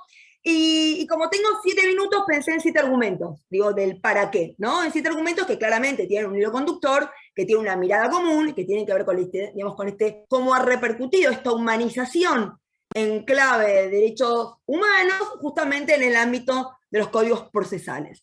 Y primero, como justamente tengo 7 argumentos en 7 minutos, me sentí un poco de los podcasts, ¿no? Esto de empezar diciendo un argumento por minuto, ¿no? Entonces dije, bueno, me siento un poco esta generación X, la generación Y y la generación Z, ¿no? Esta interacción, porque en definitiva, y arranco con el primero del para qué, claramente la pandemia nos ha colocado en un lugar sumamente incómodo, en un concepto de incomodidad que a mí me gusta, ¿no? Digo, en esto de ir pensando incluso situaciones que ni nos imaginábamos. De hecho, la pandemia algo trajo, tiene que ver con todo lo digital.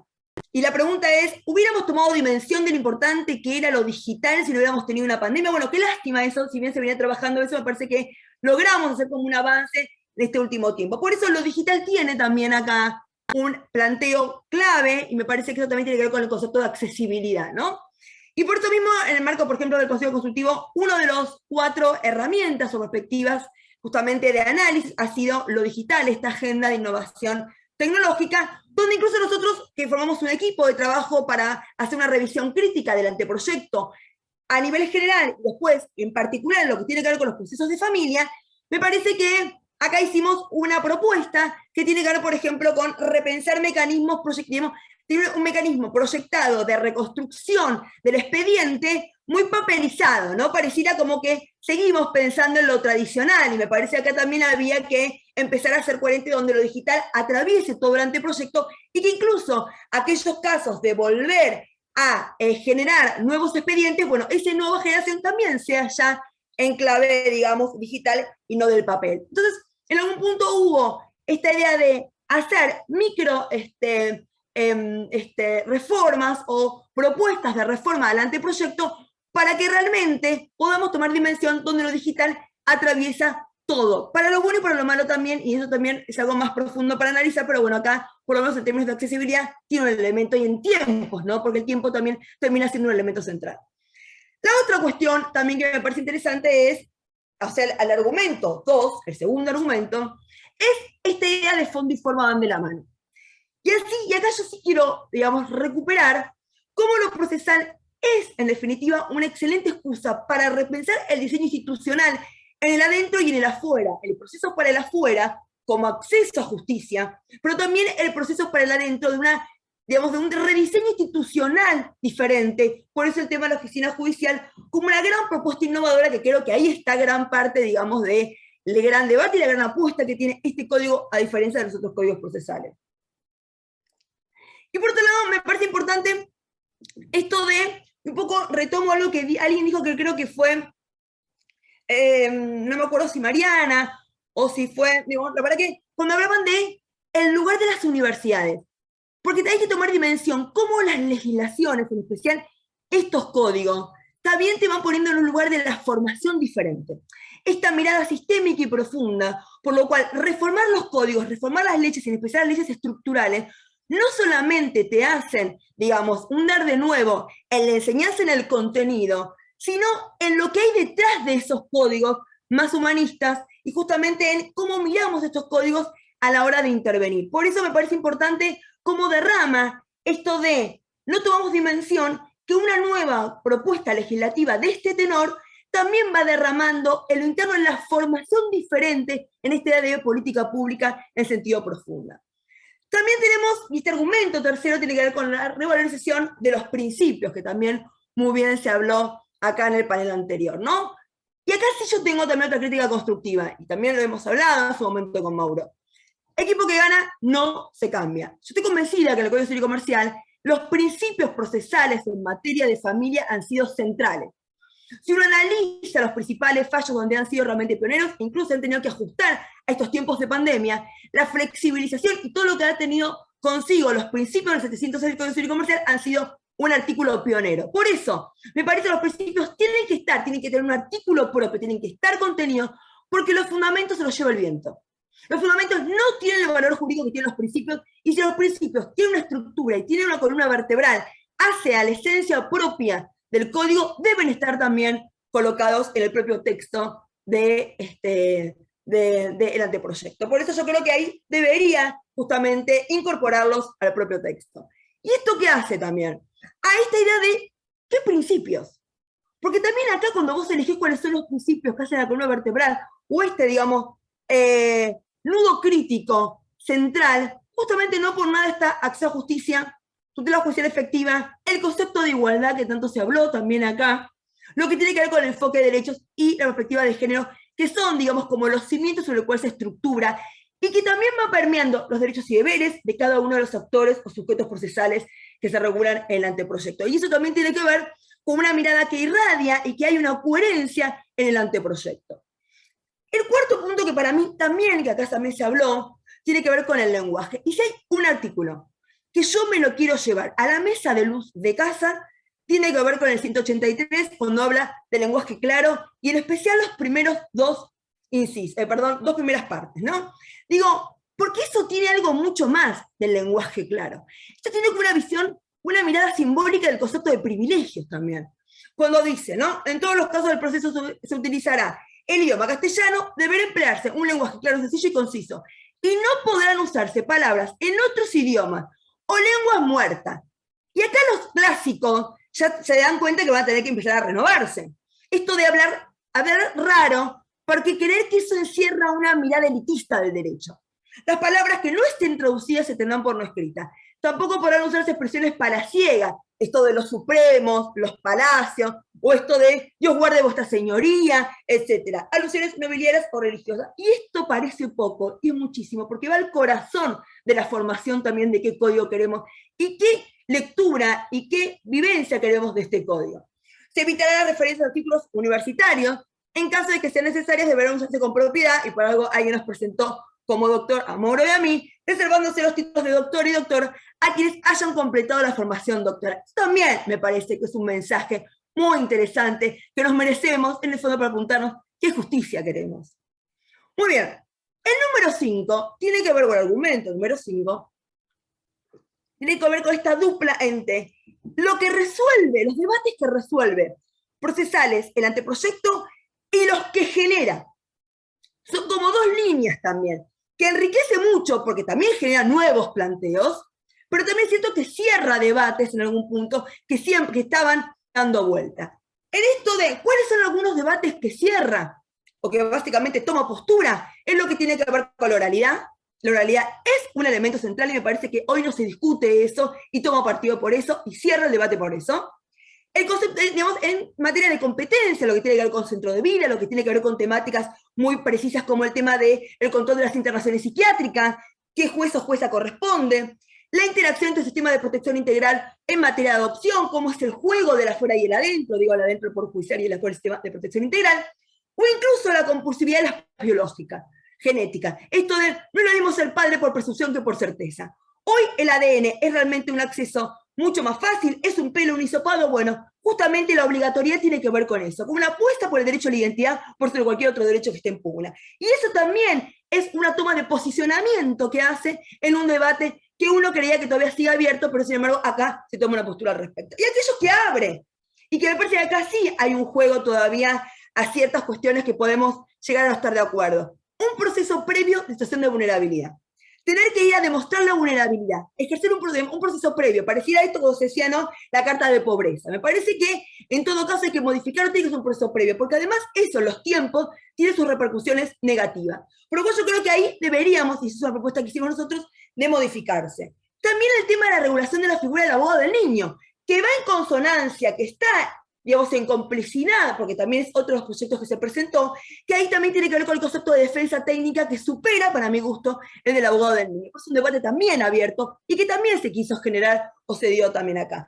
Hoy la cuestión que tiene que ver con dejar afuera esto de la violencia de género. Me parece que ese dejar afuera no tiene que ser un desprendimiento de esto no me corresponde a mí, sino que también hay que tener, digamos, cuidado, porque si pones en funcionamiento este código procesal, la pregunta es cómo va a jugar con esta violencia de género que cada vez tenemos más casos, que la pandemia ha demostrado justamente la situación, digamos, práctica que hay de esta conflictiva que claramente necesita. Justamente, yo tengo un código para los casos, ¿vale? Tengo un código procesal nuevo y voy a dejar afuera la materia que hoy es de las que más surge, me parece que ahí había una contradicción desde el rol del Estado para dar soluciones.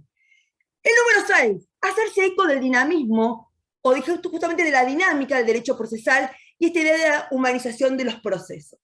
Yo también, hay que hacerse eco, la idea de la creación de una comisión de normas prácticas me parece brillante porque hace que me importe lo que pasa en el territorio. Y esto de que me importe lo que pasa en el territorio, ayer estuve en Jujuy en presencia y claramente me encontré con varias mujeres que se dedican a temas de violencia de género en territorio. Ellas viven las leyes de una manera totalmente diferente a la que vivimos nosotros.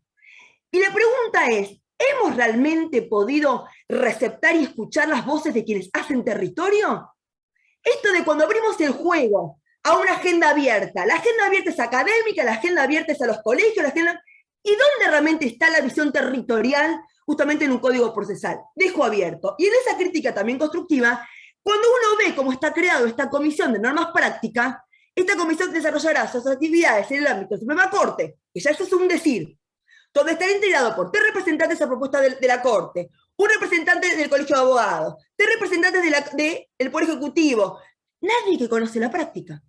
¿Cómo voy a poder hacer propuestas de reforma práctica y seguir el termómetro de la práctica, solamente el Código Procesal está afianzado, da respuesta, o cuáles son los vacíos o los silencios que todavía sigue perpetuando, si no tengo gente que trabaje en territorio? Ahí me parece que también hay algo para repensar. Y este miedo que alguien dijo hace muchísimos años, para que algo no funcione, qué mejor que crear una comisión, me parece que también en eso hay que tener un poco de tratar de que esto no nos pase.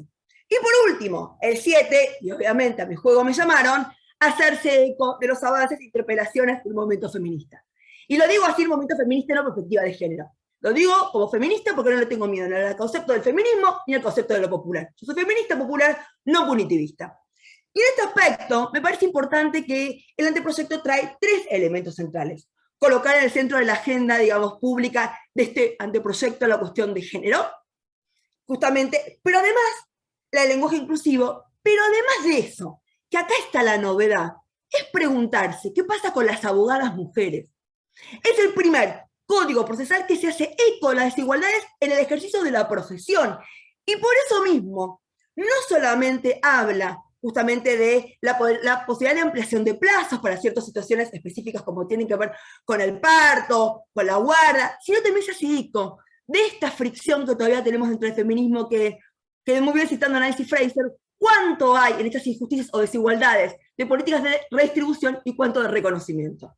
Bueno, yo sé que no puedo cambiar todo, ¿no? Y un poco lo dicen acá al final. Lo cierto es que no decir nada termina haciendo funcionar el sistema, por lo menos prefiero visibilizarlo para que en todo caso esto pueda tener su lugar en clave de desigualdad y de vulnerabilidad, y es la coherencia que tiene el anteproyecto. En definitiva, yo creo el para qué esta reforma, claramente es para empezar a poner en la agenda pública el rol, no solamente que tiene el Código Procesal por el Código Procesal en sí, los 50 años que ya pasaron, etc., por lo que implica repensar las normas en clave de derechos humanos como una forma también de interpretación profunda, en definitiva, a qué justicia queremos. Muchas gracias. Muchísimas gracias, Marisa. Bueno, Héctor, una pregunta que parece fácil, pero creo que es difícil de contestar, es ¿cómo llevo adelante una reforma procesal para que una reforma? La última pregunta va a ser la implementación, como ustedes saben. ¿Cómo llevo adelante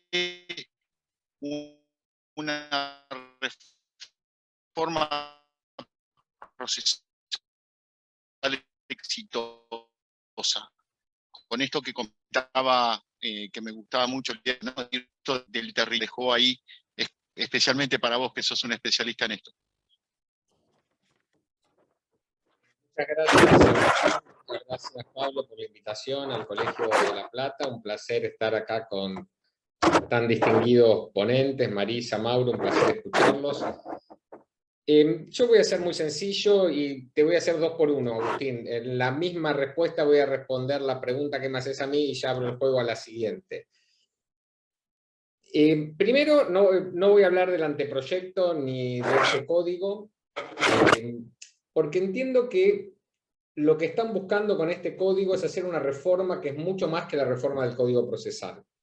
Cuando uno habla de reformas procesales, yo no pienso en la letra de un código, sino en reformar qué sucede en los procesos, cuándo sucede, quién lo lleva adelante, para qué y con qué resultados. Por supuesto, cambiar las normas que rigen el proceso judicial, la norma que rige el proceso de resolución de conflicto, parece una herramienta central desde ya, pero no es equivalente a hablar de reforma procesal y de sanción de una nueva ley procesal. No son equivalentes exactamente uno a uno. Voy a hablar entonces de 3 cosas: las restricciones, la eficacia, las herramientas, y tratar de integrar estas 3 ideas de restricciones, eficacia y herramientas en la de estrategia. Primera idea, entonces, ser muy conscientes si están enfocando este cambio, si están viendo una realidad a modificar, de las restricciones. Muchos proyectos fracasan porque no son conscientes de las restricciones de tiempo, por ejemplo, las que acompañan a un periodo de gobierno.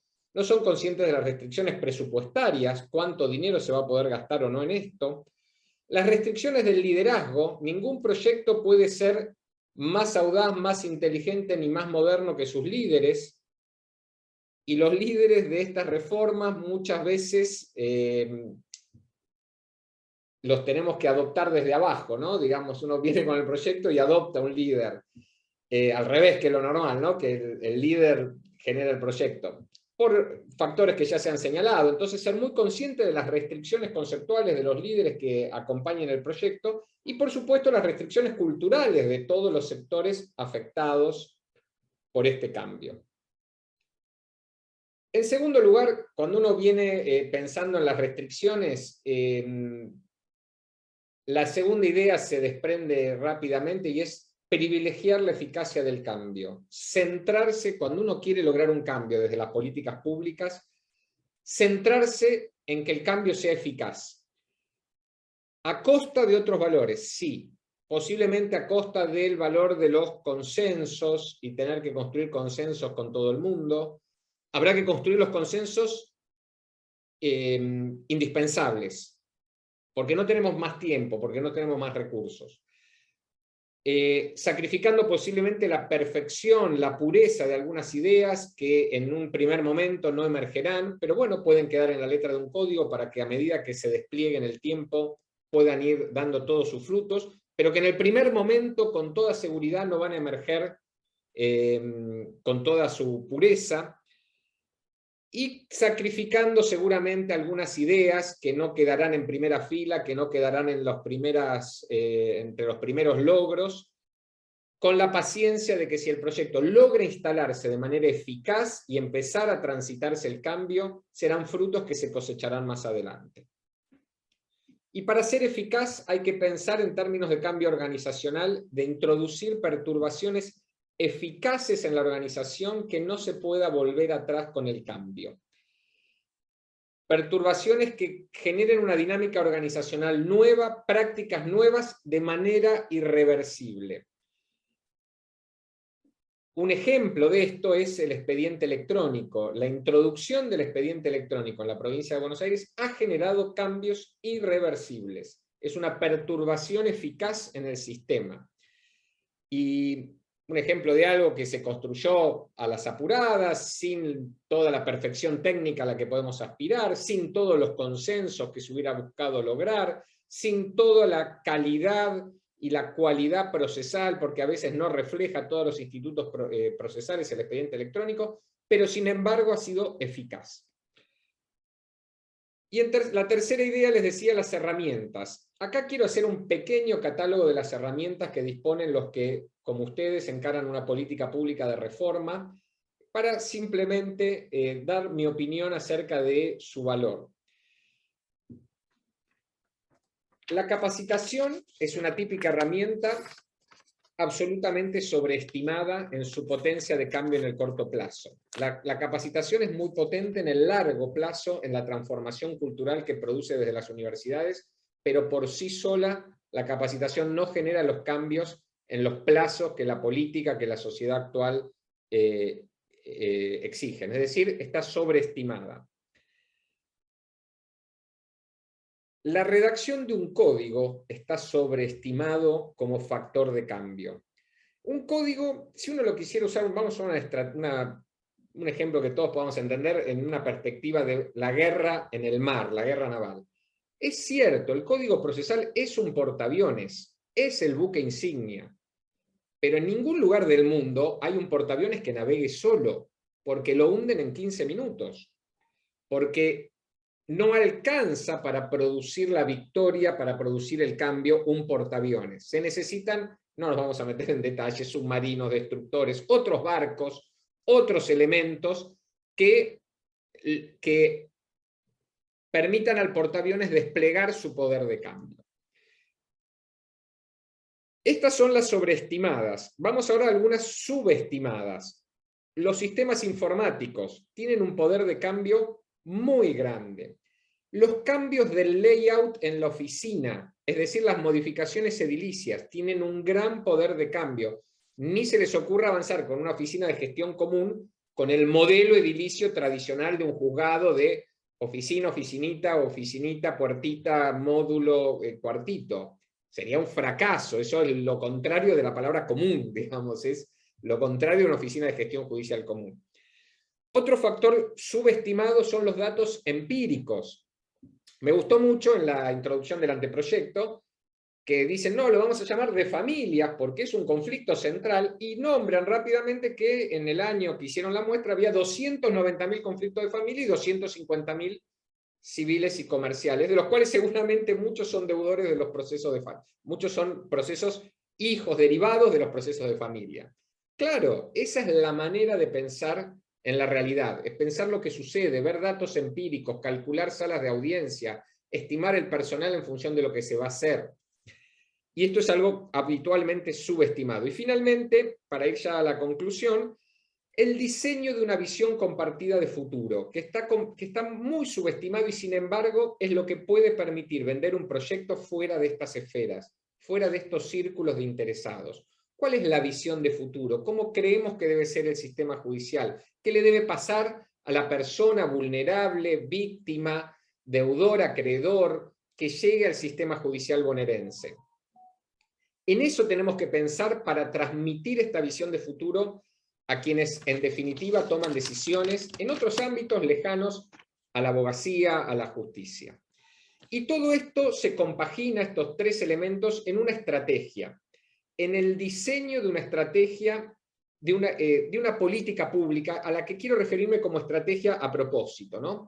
Una estrategia acorde al alcance de la reforma. Si estamos pensando un cambio de estas dimensiones, tenemos que tener una estrategia de estas dimensiones, con análisis de actores, sabiendo quiénes son los actores involucrados, cómo van a actuar, teniendo mecanismos para potenciar y fortalecer a los aliados, para neutralizar, para convencer, para disuadir a los que se opongan.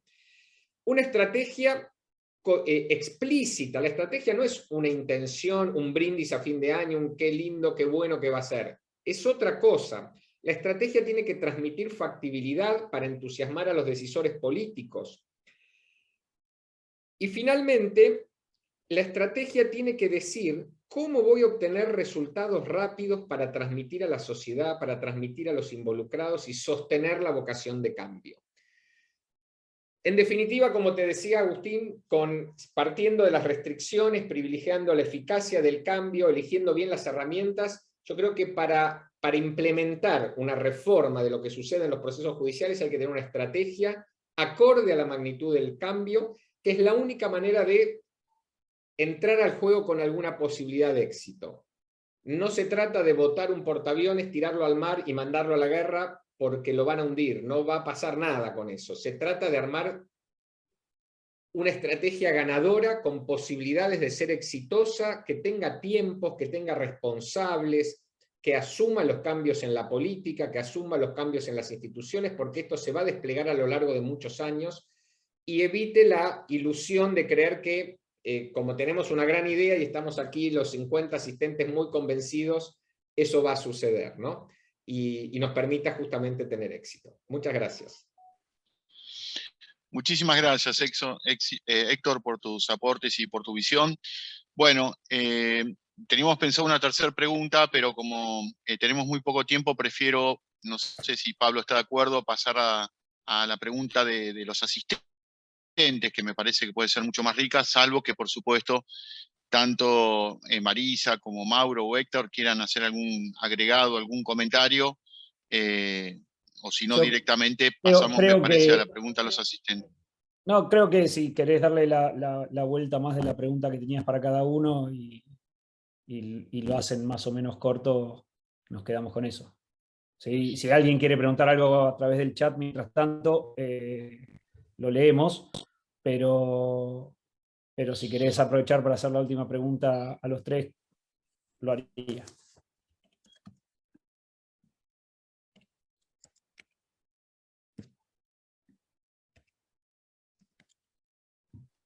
Perfecto, Pablo, si consideras que así es mejor, así lo haremos. Bueno, la pregunta en definitiva es, ¿podemos tener los mejores diseños procesales en el papel? Y como habíamos hablado, como se había mencionado, como lo mencionó Mariana, un poco cómo trasladar, y como lo mencionaron cada uno, ¿no? Mauro y Marisa en sus exposiciones, cómo trasladar esto a la realidad, que esto es un poco lo que venía diciendo Héctor, ¿no? Cómo hacer que el portaaviones no se hunda, cómo hacer esto que realmente, hoy tenemos un código del año 67 que tiene un montón de disposiciones que nunca se han cumplido, como los poderes oficiosos de las jueces y los jueces, porque se les ocurre llamar medidas para mejor proveer al momento de dictar la sentencia, con la postergación de la suspensión del plazo para sentenciar, como si el código no tuviera antes esos poderes oficiosos de los jueces y los jueces en materia probatoria, que es la etapa normal, ¿no? Donde corresponde adoptar estas medidas, y no después al momento de dictar la sentencia. O sea que tenemos herramientas, en el código están, y obviamente este código, este anteproyecto, perdón, incorpora un montón, cambia una visión, ¿no? Como se mencionaba. Ahora, ¿cómo hacemos que esto no naufrague? ¿Qué piensan ustedes, Marisa? ¿Qué piensa Mauro? ¿Qué piensa Héctor? Para lograr que esto realmente impacte, como decía Marisa, territorialmente, impacte en la realidad de las personas, sea tangible en la realidad de los y las justiciables, y no quede solamente en una formulación para un debate académico o para un proyecto de lo que nos hubiera gustado que fuera, digamos, ¿no?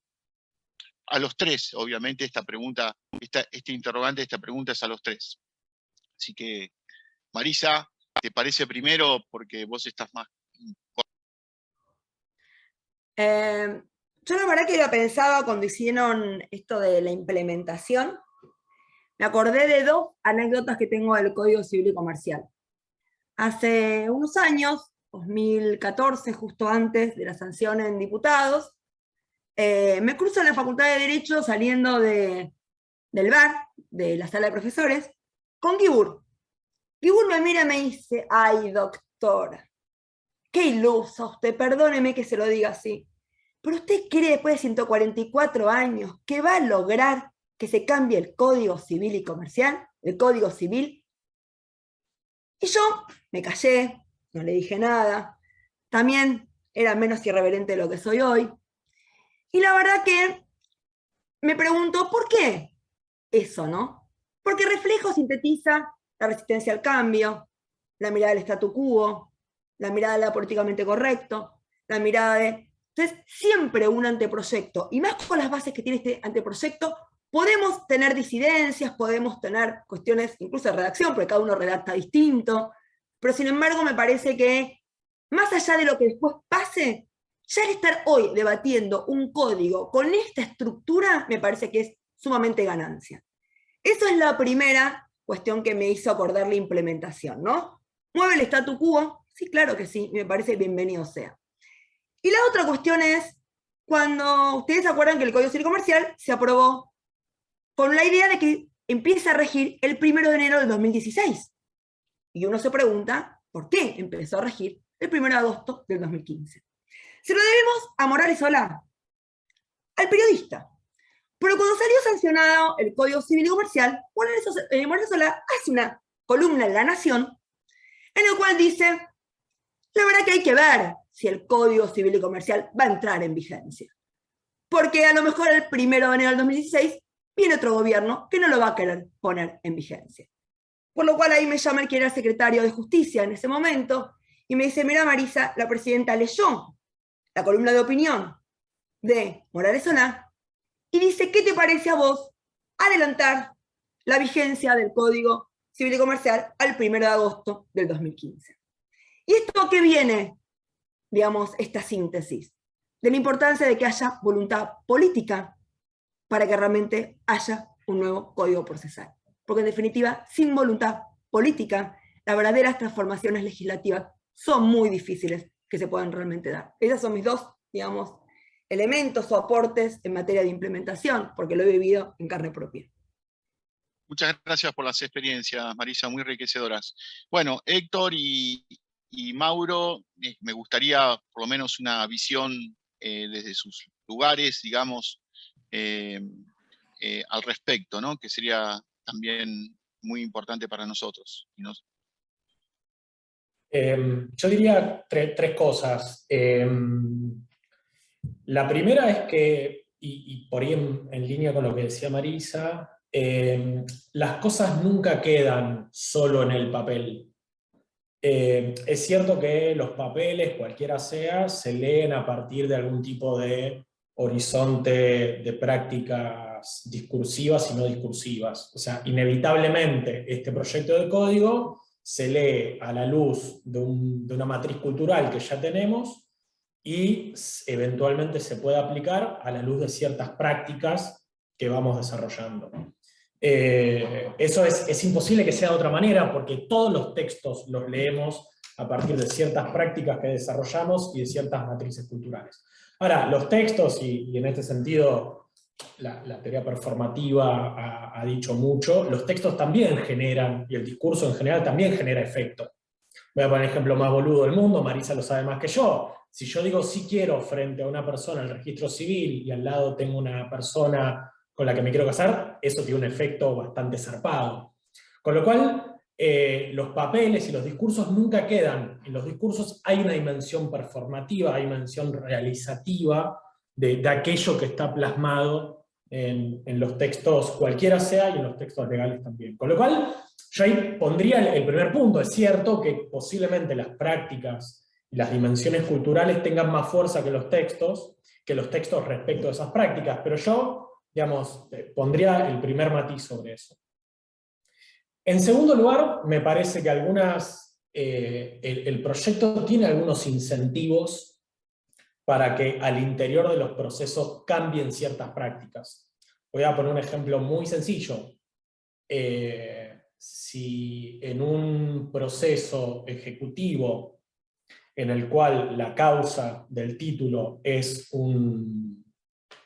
una relación de consumo, si eso no se enuncia cuando se presenta la demanda ejecutiva, hay una sanción súper fuerte, que es que a la peticionante se le aplica una multa equivalente a lo que está reclamando.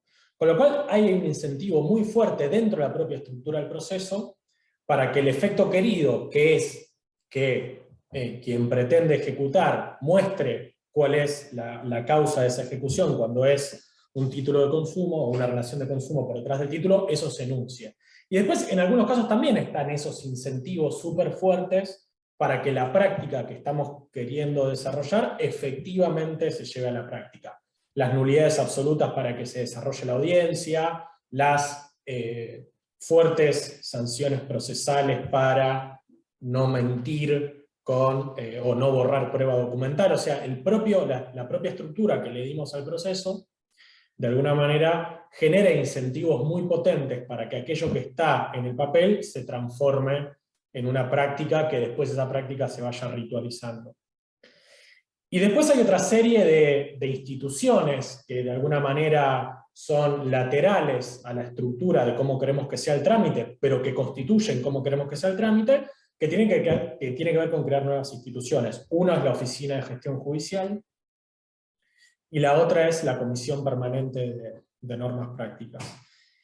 Y en ese sentido, quisiera decir algo de lo que marca Marisa. Efectivamente, la Comisión Permanente de Elaboración de Normas Prácticas, que tiene como tres grandes ejes de trabajo: primero, desarrollar o implementar o regular aquellas cuestiones que, si nosotros hubiéramos puesto en el código, rápidamente hubieran caído en desuetudo. Por ejemplo, temas de notificaciones. No tiene sentido regular notificaciones en un código, porque esto cambia tanto que rápidamente eso se vuelve antiguo. En segundo lugar, ser la responsable de la implementación de la Oficina de Gestión Judicial y de realizar los planes piloto y después realizar las readecuaciones de las competencias de las distintas áreas. Y en tercer lugar, hacer un monitoreo integral de cómo funcionan las nuevas disposiciones del código para remitir a la legislatura informes periódicos sobre eso. Esa, de alguna manera, es una institucionalidad que de alguna manera estamos pensando para que sea un dispositivo de implementación y evaluación de esa política pública. Si esa comisión tiene la representatividad que nos hubiera gustado, claramente no. Si hubiéramos puesto algún tipo de representación mucho más plural sobre eso, creemos que eso puede salir de una legislatura, también creemos que no. Entonces, me parece que en algunos puntos, vuelvo a esto, el propio código genera sí ciertos efectos, porque cualquier texto genera efectos, más allá de que esos textos están leídos a la luz de ciertas prácticas y de cierto marco cultural. En segundo lugar, en el propio funcionamiento de los trámites procesales hay incentivos selectivos muy fuertes para que la práctica deseada en el anteproyecto sea la práctica que se realice. Insisto, si vos no me traes la relación de consumo que está por detrás de lo que me estás pidiendo, te pongo una multa equivalente a lo que me estás pidiendo. Y por último, hay una serie de instituciones que tratan de alguna manera de darle fuerza a las dimensiones procesales que estamos pensando. Si esto alcanza para que se efectivice todo lo que está ahí, bueno, es una respuesta que es muy difícil de saber porque hay muchos factores que vuelven a una reforma procesal exitosa o no exitosa, pero por lo menos esa dimensión de pensar no solamente en un anteproyecto, sino en la efectividad de ese anteproyecto, es algo que tuvimos en mente al momento de armar el borrador.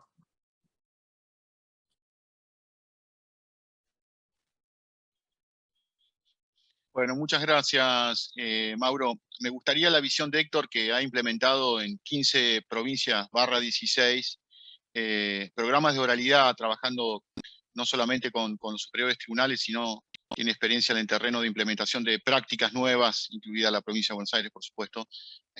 A ver si nos podés dar, Héctor, por favor, tu visión respecto de la implementación y trasladar esto del papel, ¿no? Para que no quede solo en un ilusionismo a prácticas efectivas, que uno lo pueda vivenciar efectivamente en el proceso, más allá de todos los aportes que nos ha dado tanto Marisa como Mauro recién, ¿no? Que todos compartimos.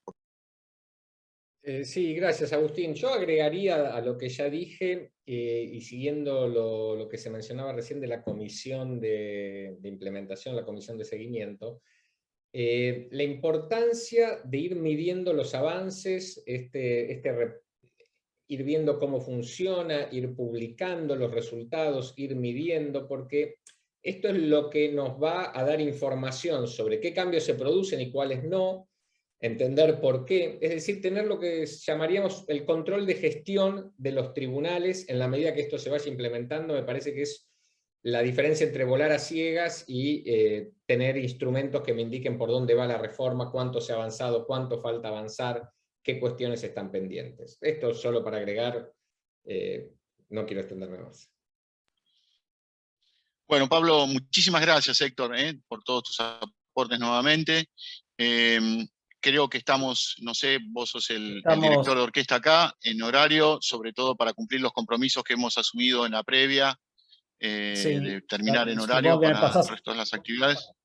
Me pasás a buscar porque te queda de pasada. Y bueno, nuevamente agradecerles a Mariana, a Karen, a Francisco, a Marisa, a Héctor y a Mauro el esfuerzo, la presencia, las ganas de estar acá charlando de estos temas a mediados de diciembre, y a todas las personas que asistieron, también las ganas de venir a escuchar hablar de estos temas a mediados de diciembre, que no es poco. Como siempre que hablamos de reformas procesales, hay unas fuerzas conservadoras que desde el lado oscuro de la fuerza te vienen a impedir o a bloquear cualquier reforma, pero también, como dijo Marisa, hay que ponerle a eso, hay que ponerle ánimo, hay que ponerle constancia, hay que pensar que un requisito esencial para cualquier reforma es tener paciencia y ser perseverante, y como también dijo Mauro, todo lo que se escribió es la base de lo que está escrito ahora y lo seguiremos escribiendo, y en algún momento veremos realizado un sistema de justicia o un sistema de litigación